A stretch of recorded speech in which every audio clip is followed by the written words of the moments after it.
Today I have a story for you guys that revolves around my ADA 45P back there.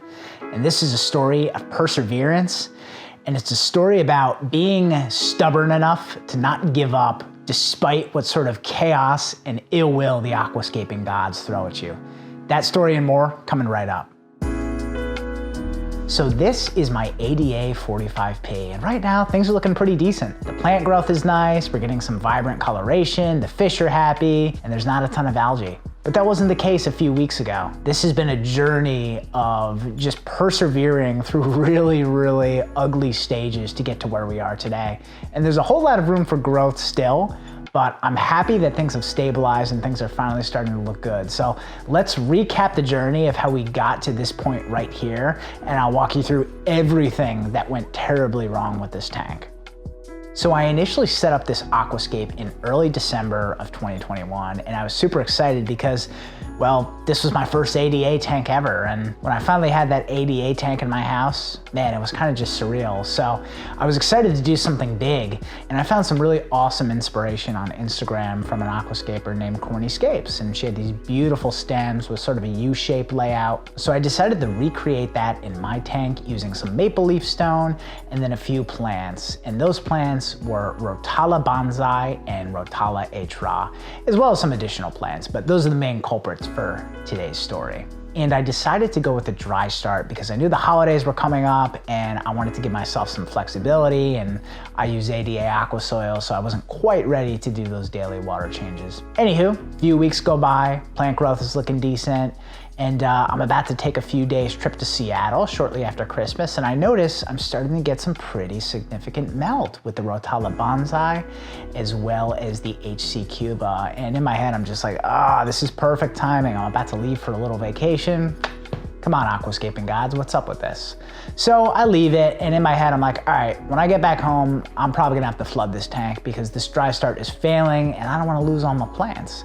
So that's what I do. I get back from Seattle, and unfortunately, I get hit with some really rough flu. Fortunately, it wasn't COVID, but yeah, this flu kind of put me on my butt for a few days. And as the days went on and I was kind of dealing with this flu, you know, just laying down a lot, I saw even more plant melt. And it was just heartbreaking because this stuff is expensive and I really wanted to grow the tank out and get it to its ideal state, and it was just gonna delay everything, and I knew it would cost me more money. So sure enough, I bought all new plants, replaced all the Rotala bonsai, and I thought, all right, I'm through those rough initial stages. Maybe it was an ammonia spike, even though I'm doing those daily ADA water changes. I don't know. We'll chalk it up to just bad luck, get new plants, count my losses, and move on.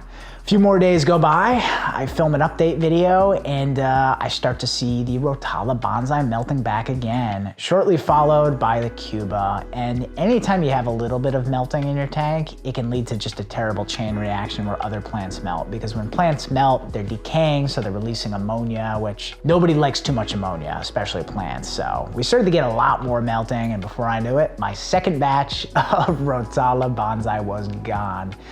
At this point, I was feeling emotionally, mentally, and physically exhausted. Emotionally because I just had such high hopes for this tank and it just kept getting beat down. Mentally because, I'm a very logical person, so when I have crazy melt like this, it just drives me nuts. And physically exhausted because I'm going through the flu. I'm doing all these water changes, when my muscles ache and it's hard to stand, and I'm just getting terrible results. So I had to just kind of take a step back, emotionally cope with things for a few days, and then get pragmatic and try and solve the issue. So I did. I knew I had to make some sort of a drastic change, and I knew I needed to swap out the plant in case there was, some sort of condition in my tank that wasn't letting Ammonia bonsai thrive. So here's what I did to fix the issue. So the first thing I did was I swapped out the culprit plant. I swapped Ammonia bonsai for Rotala green, which was actually the initial vision for this tank. When I set it up way back in early December, I wanted to have Rotala green with the Rotala HRA behind it, but Rotala green was completely out of stock. So I was forced to find a substitution, and I went with Rotala Bonsai. For whatever reason, it just didn't work out with this tank. So now that I was armed with new plants and my wallet was hurting some more, I decided to address something that is not talked a whole lot about in aquascaping. We often talk about CO2, we often talk about nutrients, and we often talk about lighting, but not a whole lot of people talk about oxygen. And I have found in my 6 or 7 years of aquascaping that oxygen has been a very key component for me. So prior to making the recent updates, I was running for the first time ever the AQUARIO Neo Flow. And I was really liking this set of pipes. They were very convenient. I like how they're modular, they're super transparent, virtually impossible to break because they're acrylic. However, the one thing that's different about these pipes compared to the typical pipes that I use is that the skimmer is much smaller and it's on the outflow. So you get a different amount of surface suction than I typically get with my glass skim pipe that is on the inflow. So I decided to run a little bit of an experiment and swap them out for the traditional glass lily pipes that I usually use, with the skimmers on the inflow. And lo and behold, after replanting the tank and getting that new skimmer on there, I had a lot more oxygen in the tank. And I knew that because I use a drop checker to monitor the CO2 levels, and I was finding that I needed a lot more CO2 in the tank to reach those lime green levels that I strive for. So the thing about running a high oxygen, high CO2 tank is it kind of gives you a safety net. If you don't have a ton of surface agitation or oxygen in your tank, you can very easily reach super high CO2 levels and provide poor conditions for gas exchange, and you can even kill your livestock if there's too much CO2 in there. I wasn't even close to doing that in this tank. However, I think that tiny little skimmer with the AQUARIO flow just wasn't achieving the right balance of oxygen and CO2 in my tank that the traditional skimmer achieves. And I don't blame that on the product. I just find that in my anecdotal experience with my aquascapes, I get the best results with a ton of oxygen in my tanks. So I like to run a skimmer that is very large and provides a ton of gas exchange and surface tension, and then I up the CO2 accordingly, because let's face it, gas is cheap. It's not expensive to get a big tank of CO2. I mean, I know the equipment itself is expensive, but the gas itself is not. Killing your plants, that's expensive, you know, that's costing me like $100 every time. So I increased the oxygen in my tank, I removed the problem plant, replanted with something different that I knew would work. So with all those changes in place, I'm super, super happy to say that the tank is finally starting to look good. It's still got some flaws, but give it time, needs time to grow in.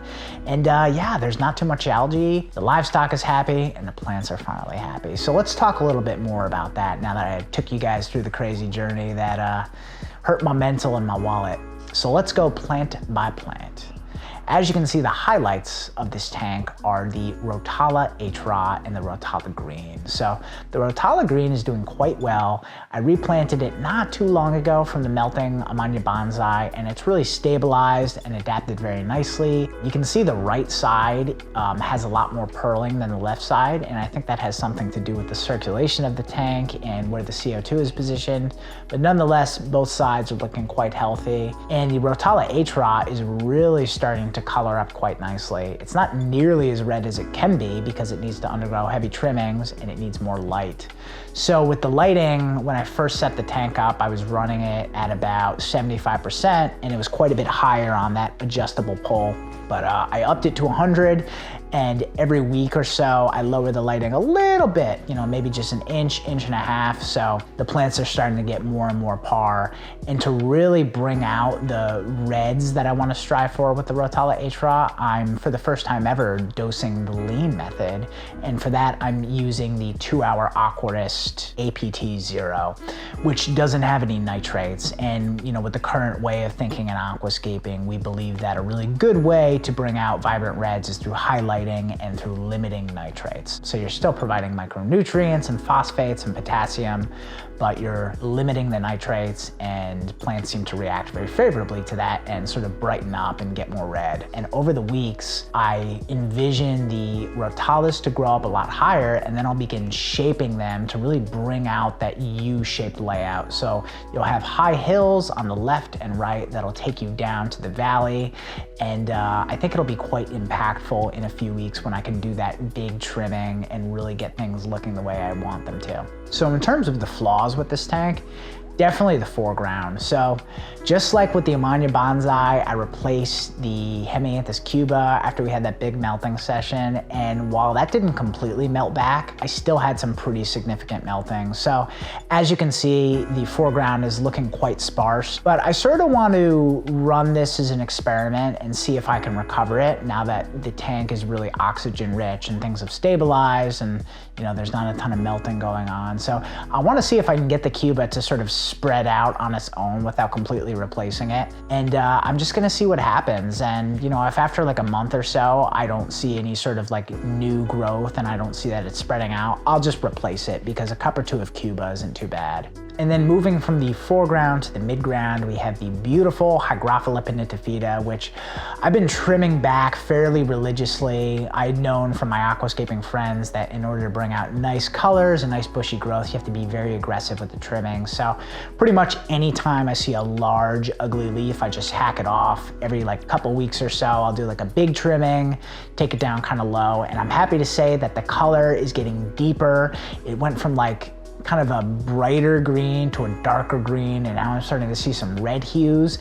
and the growth is coming in nice and bushy and compact, and the lean dosing seems to be contributing to the red color as well. So I just have to keep lowering that light to increase the PAR hitting the plants, and I think we're gonna have something really beautiful on our hands as the weeks go by. So last plant to talk about is my floating plant, which is the beautiful Phyllanthus fluitans, and I recently had to take quite a bit of it out of this tank because I didn't want to starve out the stem plants. They really need that light to thrive. And yeah, it's just a joy to look at. I love this floating plant and it's easy to control. It's not like duckweed where it just gets absolutely out of control. Don't get me wrong, it can double in quantity over the course of the week, but it's easy enough to remove and kind of thin out every week as you do your water changes. So finally, we have to talk about the fun part, the livestock. So a few weeks ago, when things stabilized in the tank, I thought to myself, all right, it's time to get some livestock in this tank because as we all know, a tank without the fish it's just not complete. So I decided to go with the Ember Tetra, mostly because I love their personality and I just think their look is absolutely classic. They're such a great aquascaping species. And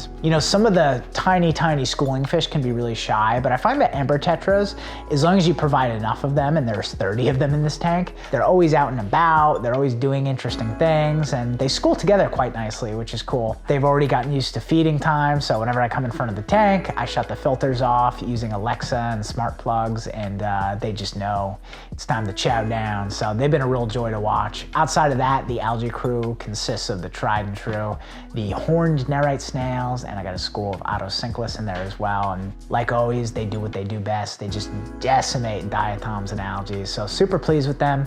Super pleased with where the tank is at now, but man, this was quite the lesson to me. Well, maybe not a lesson because I had learned this in the past, but it was a real reminder for me to never ever give up, when it comes to aquascaping. No matter how bad things get, don't tear the tank down. See if you can persevere, get down to the root issue and try and fix it, because I think when we give up on things and just start over without really persevering, you don't necessarily learn anything. Whereas with this tank, it reminded me how important oxygen is, and it was just so satisfying, when I was finally able to fix things. Even though it cost me a lot of money, I feel really good that I was able to get through that. So I hope that helps you guys get through your own aquascaping troubles. But if there's something you're dealing with right now that you just can't seem to figure out, drop me a comment down below, and maybe we as a community can kind of figure it out and get you the help you need before you give up. So thank you so much for watching. I'll see you guys next time.